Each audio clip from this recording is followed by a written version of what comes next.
Assalamu alaikum. Welcome to day 11 of Performance Management 15 days revision crash course.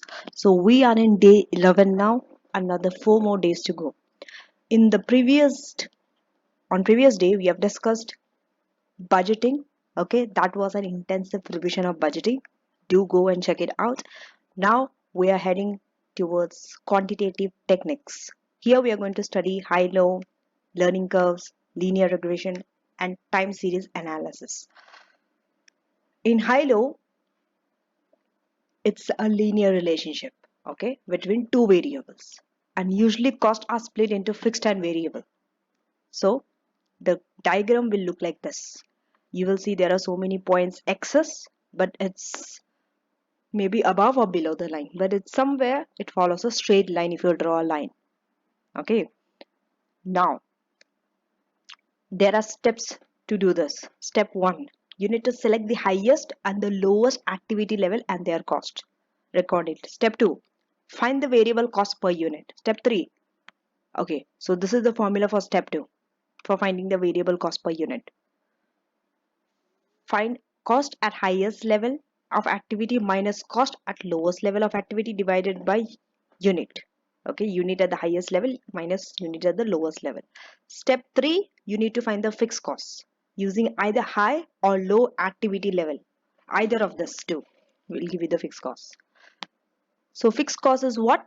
Total cost at activity level minus total variable cost. And step 4, using the variable and the fixed, you can focus the total cost. How? Fixed plus variable gives total cost for that specific level of activity. Now, moving to learning curves. From the exams point of view, it's a very important topic. Okay. In fact, for all the question, the technique is similar. So you need to practice to score very good marks in this area. Okay.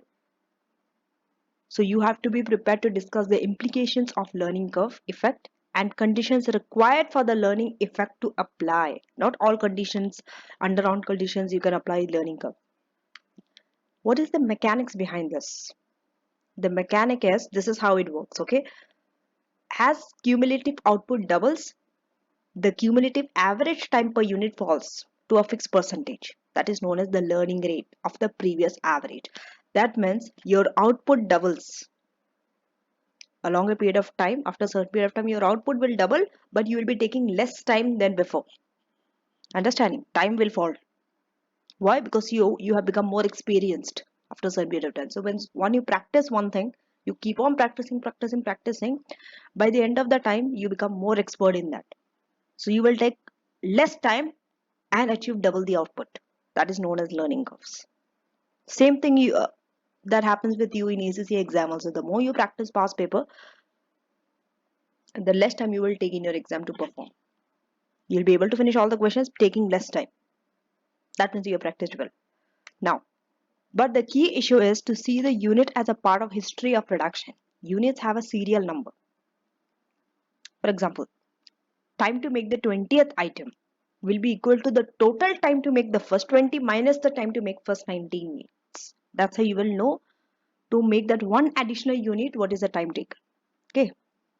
Now, there are some equations. Okay, I know maths equations and so y is equals to ax to the power b, where y means average time.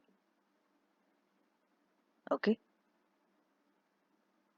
and a is equals to time or cost for first unit of per batch. They will usually give you those things. Okay, so y and a will be given. Next, b. To find b, this is how you have to do: logarithm of r divided by log of 2. Okay, r means the rate of learning. This also they will give you. Now, x is the cumulative output in units or in batches. Okay, now conditions for this to apply. Number 1, activity that you are doing should be labor intensive, not machine intensive, because in machine there is nothing to learn. They will do the work, but if it's human, labors are used, they have to learn. They will be practicing.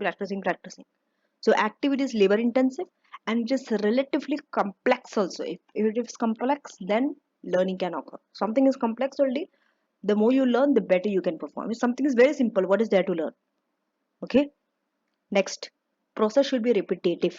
Step 3, product is new. Okay, because new product initially takes more time. Then product needs to be complex.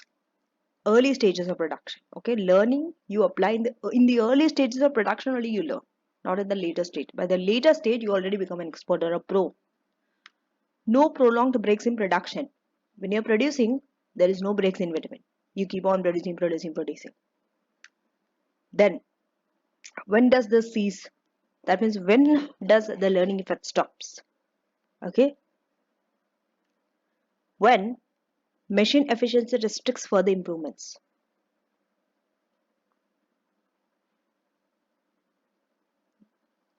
Okay, then go slow agreement. When you have a go slow, you cannot apply your learning curve there. When you have an agreement to go slow. Now, for linear regression, you'll be seeing this type of equations. For example, first one, a is equals to y minus bx equals to, that is the denotion of sum. Okay, sum of y, that's how we read it. Sum of y divided by n minus b into sum of x divided by n. And for b, we have another set of equation. You don't have to memorize those equations. No, I just want to show you how linear regression equation looks like. Now, that symbol, it denotes the sum of the value. That means the sum. If we put that next to y, that means sum of all the y variables. Then n is the number of pairs of data for values of x that are being used to calculate the line of best fit. We want to find the straight line. Okay, so we want the points, coordinates. That's why we're putting number in x and finding a and b like that. Calculate b first, then a. Okay, you need to calculate b first to find a. Why? Because look at your a equation. In your a equation, it says y minus bx. You first need to find b. But in b equation, you don't have anything of a. Now, advantages of linear regression. Commonly used technique takes account of all data. It mathematically accurately estimate the trend. You will be able to see the trend. It's going upwards or downwards or stable. Disadvantages are, assume that what has happened in the past will repeat in future. Might not necessarily be so. Assumes the relationship is linear. If it's not linear, linear regression will not work. Because look at the term linear regression, right? The data must be strongly correlated. What if it's not correlated? Then it's an issue. Now, time series analysis, the last one. There are steps in analyzing a time series analysis, okay, especially when you have some seasonal trend. First, identify the historical trend and measure it. Second, focus the trend into the future. Based on the trend, you are going to focus future. For example, based on a trend, you can see that sale is increasing.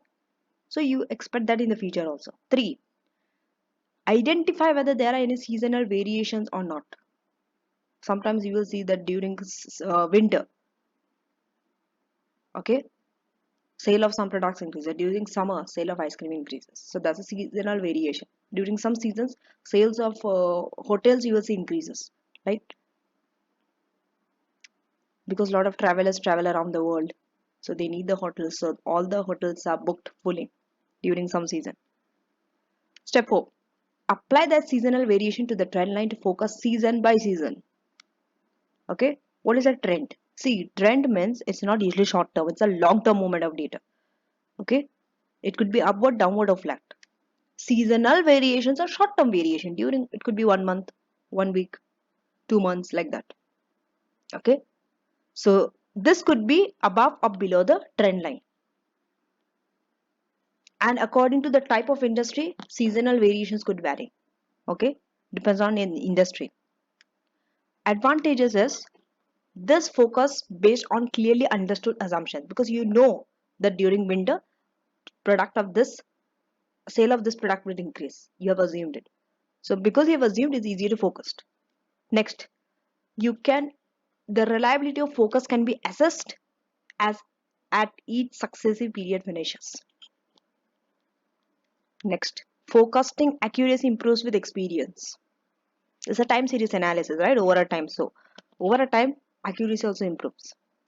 Disadvantages are, assumes what has happened in the past is a reliable guide to future.